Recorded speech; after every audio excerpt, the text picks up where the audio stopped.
Hello students, Soumitra Sanyal here with ionic equilibrium, and our today's topic is ionic product of water. This chapter starts from this point only.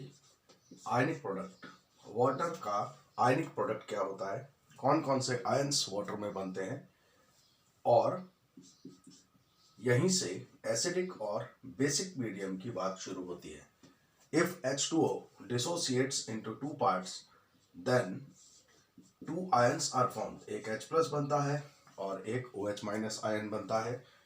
इन दोनों ions को हम वैसे तो यूं भी लिख सकते हैं proton and hydroxide, but actually what happens, हम एक और वाटर मॉलिक्यूल लेते हैं और एक वाटर मॉलिक्यूल, क्योंकि ये फंडामेंटल फैक्ट है कि H प्लस आयन बहुत स्टेबल नहीं है, और स्टेबल नहीं है इसलिए स्टेबलाइज होने के लिए एक और वाटर मॉलिक्यूल के साथ वो जुड़ता है और एक नया आयन बनता है H3O प्लस OH माइनस. यहाँ पे कुछ नहीं हुआ है, सिर्फ एक वाटर मॉलिक्यूल ने इस H प्लस को एक्सेप्ट किया है. This is water molecule. Oxygen के पास लोन पेयर ऑफ इलेक्ट्रॉन्स हैं. When this H plus ion, this proton is form, तो प्रोटॉन की तरफ ऑक्सीजन का लोन पेयर अट्रैक्ट होता है. यहाँ पे एक और बॉन्ड बन जाता है, हाइड्रोजन का पॉजिटिव चार्ज खत्म हो जाता है, and that comes to oxygen, and this ion is called hydronium ion H3O plus. This is hydronium and this is hydroxide. ये दो आयंस वाटर में बनते हैं. हम जब लिखेंगे तो नॉर्मली H प्लस और OH माइनस आयंस ही लिखते हैं. नाउ इन दो आयंस का जो प्रोडक्ट है वाटर में, उस प्रोडक्ट को हम कहते हैं आयनिक प्रोडक्ट ऑफ वाटर. वाटर के आयंस की कॉन्सेंट्रेशंस का प्रोडक्ट. वाटर अपने आप आयनाइज होता है और जिन आयंस में वो टूट रहा है वो दोनों आयंस फिर से आपस में जुड़ते भी रहते हैं. सबसे पहले हम ये समझें कि वाटर का आयनाइजेशन या वाटर का आयनिक डिसोसिएशन रिवर्सिबल क्यों है. वाटर में अगर आप देखें तो HOH ये स्ट्रक्चर होता है. किसी भी एक OH बॉन्ड में पोलैरिटी बहुत हाई होनी है, और इसकी वजह है इनकी इलेक्ट्रोनेगेटिविटीज में बहुत बड़ा डिफरेंस. अगर हम इलेक्ट्रोनेगेटिविटीज की बात करें तो ऑक्सीजन की इलेक्ट्रोनेगेटिविटी है 3.5 और हाइड्रोजन की है 2.1. If we subtract these two, then delta En will be 1.4. यानी इलेक्ट्रोनेगेटिविटीज, ऑक्सीजन की इलेक्ट्रॉन खींचने की कैपेसिटी और हाइड्रोजन की इलेक्ट्रॉन खींचने की कैपेसिटी में बहुत बड़ा फर्क है, और इसलिए ऑक्सीजन हाइड्रोजन से इलेक्ट्रॉन को अपनी तरफ खींचता है. रिजल्ट ये होता है कि इस बॉन्ड में बहुत हाई पोलैरिटी होती है. अगर इलेक्ट्रॉन्स हाइड्रोजन से ऑक्सीजन की ओर शिफ्ट हुए तो ये टूटकर दो आयन बनाएगा. एक HO minus, oxygen has taken electron pair and H plus has lost this electron pair, और इसलिए ये H प्लस बन गया है H एटम से. नाउ ये दोनों आयंस स्टेबल नहीं है, neither H plus nor OH minus, और क्योंकि दोनों ही आयंस स्टेबल नहीं है इसलिए ये ज्यादा देर तक सस्टेन नहीं कर पाएंगे. सस्टेन नहीं कर सकते, इसका मतलब ये दोनों आयंस कंपेल्ड हैं कि ये फिर से आपस में बॉन्ड बनाए. ये पॉजिटिव चार्ज है, ये नेगेटिव चार्ज है, containing 3 lone pairs at O atom. दो तो उसके ओरिजिनली उसके पास है ही, ये तीसरा लोन पेयर और बन गया है. So this any of the lone pairs present at oxygen will get attracted towards H plus, और थोड़ी देर बाद ये बॉन्ड वापस फॉर्म हो जाता है. अगर आप ध्यान से देखें तो आप समझ पाएंगे कि वाटर मॉलिक्यूल इलेक्ट्रोनेगेटिविटीज में डिफरेंस की वजह से लगातार आयंस फॉर्म कर रहा है, और जो आयंस फॉर्म हो रहे हैं क्योंकि वो अनस्टेबल है इसलिए वो लगातार वापस वाटर मॉलिक्यूल में कन्वर्ट हो रहे हैं. तो दो घटनाएं एक साथ घट रही हैं. At one hand water molecules are getting dissociated into their ions, and simultaneously product ions because of being highly unstable are getting combined और फॉर्म कर रहे हैं वाटर मॉलिक्यूल. तो ये एक रिवर्सिबल प्रोसेस है. नाउ रिवर्सिबल प्रोसेस है तो कभी ना कभी इक्विलिब्रियम पर पहुंचेगा. अगर इक्विलिब्रियम स्टेट आता है तो फिर इक्विलिब्रियम कांस्टेंट भी होगा. What should B equilibrium constant. इस रिएक्शन के लिए Kc की वैल्यू कैसे निकालेंगे आप? Kc का एक्सप्रेशन आप जानते हैं, concentrations of products divided by concentration of reactant.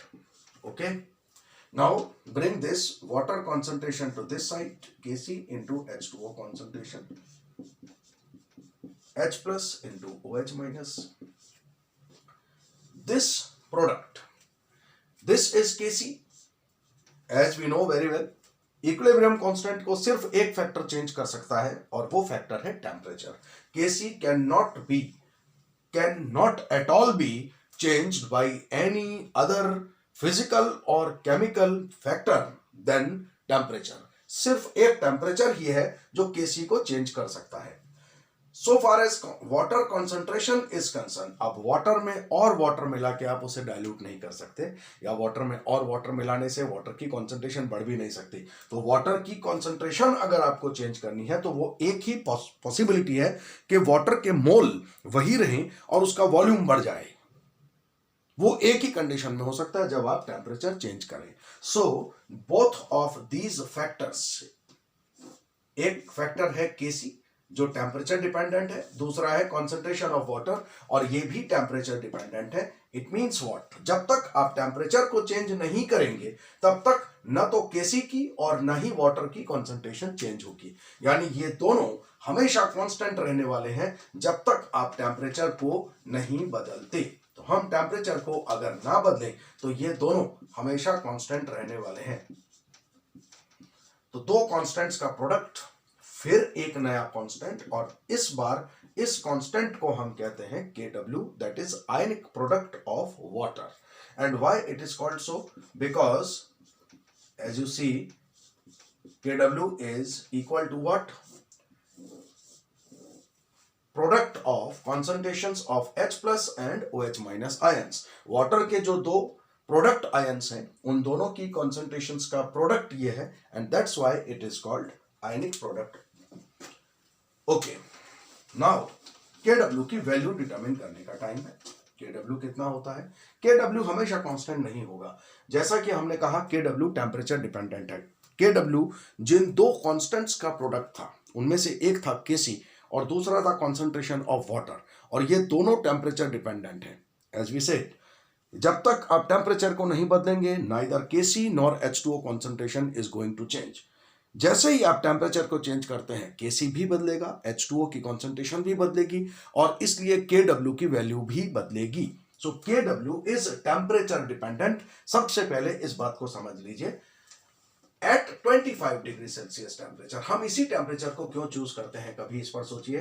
क्योंकि यही रूम टेम्परेचर है. रूम टेम्परेचर का मतलब हुआ जो भी एक्सपेरिमेंट आप कर रहे हैं किसी न किसी लेबोरेटरी में कर रहे हैं, किसी न किसी रूम में कर रहे हैं. So this is room temperature. तो जब भी हम बात करते हैं तो इसी टेम्परेचर पर बात करते हैं. लेकिन अगर आपको कहा जाए कि टेम्परेचर हमने 40 डिग्री सेल्सियस किया है, या 70 डिग्री सेल्सियस किया है, या -10 डिग्री सेल्सियस किया है, देन ऑब्वियसली चीजें बदलती हैं. टेम्परेचर के साथ साथ Kw की वैल्यू बदलेगी. 25 डिग्री सेल्सियस टेम्परेचर पर क्या होता है? वाटर में H प्लस और OH माइनस कॉन्सेंट्रेशंस ये दोनों बराबर होते हैं. ये तो बराबर तो होंगे ही क्योंकि दोनों का एक ही सोर्स है, दोनों वाटर में से ही आ रहे हैं, और ये दोनों कॉन्सेंट्रेशंस होती हैं 10⁻⁻7 मोलर. इसका मीनिंग समझ लीजिए. इसका मतलब हुआ 1 मोल वाटर डिसोसिएट होता है out of 1 crore litres of water. अगर मेरे पास 1 करोड़ लीटर वाटर है तो उसमें सिर्फ 18 मिलीलीटर वाटर, या कहें कि 18 ग्राम वाटर, या कहें कि 1 मोल वाटर डिसोसिएट होता है. सिर्फ 1 मोल वाटर डिसोसिएट हो रहा है, यानी 18 ml वाटर डिसोसिएट हो रहा है 1 करोड़ लीटर पानी में. ये इंडिकेट करता है इस बात को कि वाटर का आयनिक डिसोसिएशन बहुत ज्यादा नहीं होता, और यही वजह है कि वाटर में दोनों आयंस होते हुए भी, H प्लस और OH माइनस दोनों आयन होते हुए भी, वो बहुत ज्यादा डेंजरस नहीं होता ह्यूमन बॉडी के लिए. कभी नहीं होता, क्योंकि दोनों आयंस बहुत लो कॉन्सेंट्रेशन में अवेलेबल है. वो ह्यूमन बॉडी के लिए डेंजरस नहीं है. Now what should B ionic product? अगर ये कॉन्सेंट्रेशन है H प्लस की, तो Kw की वैल्यू क्या होनी चाहिए? Kw is product of H plus and OH minus. What is H plus concentration? 10 raised to minus 7. What is hydroxide concentration? It is also 10 raised to minus 7. So Kw is 10 raised to minus 14. This is the value of ionic product of water, but it is definitely at 25 degree Celsius temperature. As soon as you will increase the temperature, जब आप water का temperature increase करेंगे, what will happen? आप खुद सोचिए, जब आप water का टेम्परेचर इंक्रीज कर रहे हैं मतलब आप बॉन्ड्स को तोड़ रहे हैं. अगर O और H के बीच के बॉन्ड्स टूटने लगे, you are supplying heat. Temperature बढ़ाने का मतलब है यू आर सप्लाइंग हीट, और आप हीट सप्लाई कर रहे हैं तो बॉन्ड टूटने लगेंगे. बॉन्ड टूटने लगेंगे तो इन दोनों की कॉन्सेंट्रेशंस यानी ज्यादा H प्लस बनेंगे, ज्यादा OH माइनस बनेंगे. इसकी भी कॉन्सेंट्रेशन बढ़ेगी और इसकी भी कॉन्सेंट्रेशन बढ़ेगी, और अगर ये दो कॉन्सेंट्रेशंस बढ़ी तो इसका मतलब है कि Kw की वैल्यू भी धीरे धीरे इंक्रीज होने लगती है. जब आप टेम्परेचर को 25 डिग्री से 40 डिग्री सेल्सियस पर ले जाते हैं तो ये वैल्यू 10 रेज़ टू माइनस 14 की जगह 10 रेज़ टू माइनस 13 हो जाता है. आप टेम्परेचर को बढ़ाते बढ़ाते लगभग 80 डिग्री सेल्सियस पर लाते हैं तो ये 10 रेज़ टू माइनस 12 हो जाता है. यानी Kw की वैल्यू बढ़ती चली जाती है. 10 रेज़ टू माइनस 14 से बढ़ के माइनस 12, माइनस 11, माइनस 10. Kw की वैल्यू बढ़ेगी जब आप उनकी यानी H प्लस और OH माइनस की कॉन्सेंट्रेशंस को बढ़ाएंगे. बढ़ाने के लिए आपको वाटर का डिसोसिएशन बढ़ाना पड़ेगा, और इसका डिसोसिएशन बढ़ाने के लिए आपको टेम्परेचर बढ़ाना पड़ता है. साइमल्टेनियसली बिल्कुल इसके पैरेलल में अगर हम देखें, अगर हम वाटर को we are subjecting water to cooling, हम ठंडा कर रहे हैं वाटर को, तो रिजल्ट क्या होगा? वाटर को ठंडा करने का मतलब हो रहा है आप उसमें से हीट निकाल रहे हैं. हीट निकालने का मतलब है you are instigating water molecules, these H plus and OH minus ions to get attached, to get combined back. अगर आप ठंडा करेंगे तो ये आयंस फिर से जुड़ने लगेंगे, वाटर मॉलिक्यूल फिर से बनने लगेगा, और धीरे धीरे इनकी कॉन्सेंट्रेशंस इस बार बढ़ने की बजाय धीरे धीरे घटना शुरू हो जाएगी. और अगर ये घटे तो फिर ये वैल्यू भी घटने लगेगी. 10 रेज़ टू माइनस 14 जो प्रोडक्ट है Kw, वो थोड़ी देर बाद जैसे जैसे आप ठंडा करते जाएंगे 10 रेज़ टू माइनस 14 से घटकर 10 raise to minus 15, 10 raise to minus 16, यानी और कम और कम और कम होता जाएगा जब आप टेम्परेचर को कम करेंगे. आई होप Kw की वैल्यू और इसका इंटरप्रिटेशन आपको समझ में आया होगा. इस पर हम कुछ न्यूमेरिकल करते हैं और उससे आपको कॉन्सेप्ट ज्यादा बेहतर क्लियर होगा. एसिडिक और बेसिक मीडियम, अगर हम आपसे कहें कि 25 डिग्री सेल्सियस टेम्परेचर पर किसी सैंपल में H प्लस की concentration 10 raise to minus 8 molar है, टेम्परेचर है 25 डिग्री सेल्सियस, ये मीडियम कैसा है? नाउ सी, अगर 25 डिग्री सेल्सियस टेम्परेचर है तो Kw की वैल्यू होनी चाहिए 10 रेज़ टू माइनस 14. Kw का मतलब हुआ H प्लस और OH माइनस का कॉन्सेंट्रेशन, ये होना चाहिए 10 raise to minus 14. H plus concentration, it is already given to you 10 raised to minus 8. So what should be concentration of OH minus ions? Transpose this to this side, hydroxide will be 10 raised to minus 14 over 10 raised to minus 8, 10 raised to minus 6. Now, which concentration is greater? H plus at 10 raised to minus 8 or hydroxide at 10 raised to minus 6? It means hydroxide concentration is greater than H plus. ये 100 गुना ज्यादा है. Hydroxide की concentration H plus से बहुत ज्यादा है. It means what? Medium must be basic.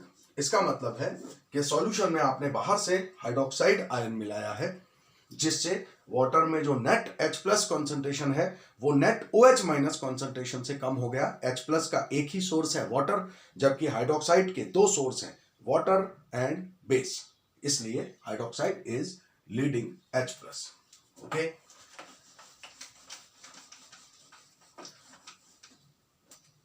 Now एक छोटा सा कॉन्सेप्ट क्लियर करने के लिए हम आपको क्वेश्चन देते हैं कि in a sample of neutral water OH minus concentration is 6.5.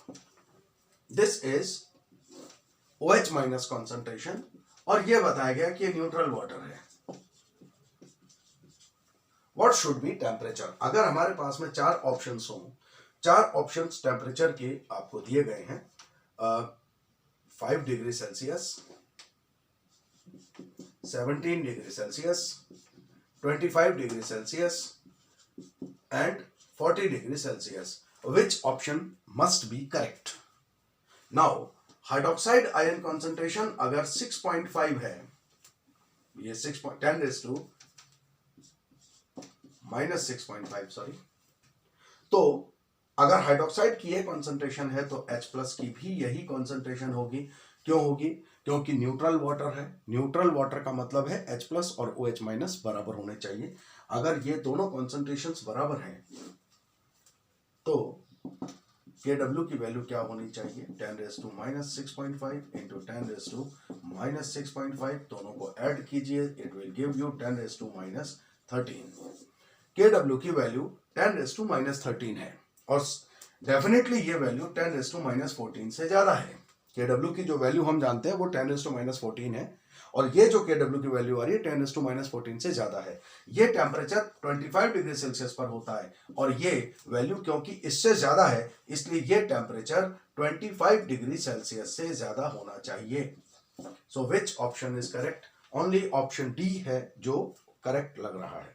So I hope आप Kw का मतलब समझ गए, आप H प्लस और OH माइनस की कॉन्सेंट्रेशंस का मीनिंग समझ रहे हैं और उनका प्रोडक्ट हमेशा कांस्टेंट रहता है एक गिवन टेम्परेचर पर। नेक्स्ट क्लास में हम pH स्केल के बारे में बात करेंगे। अगर इस टॉपिक में आपको कोई दिक्कत है, कोई प्रॉब्लम है तो आप डाउट में पूछ सकते हैं। Thank you for joining.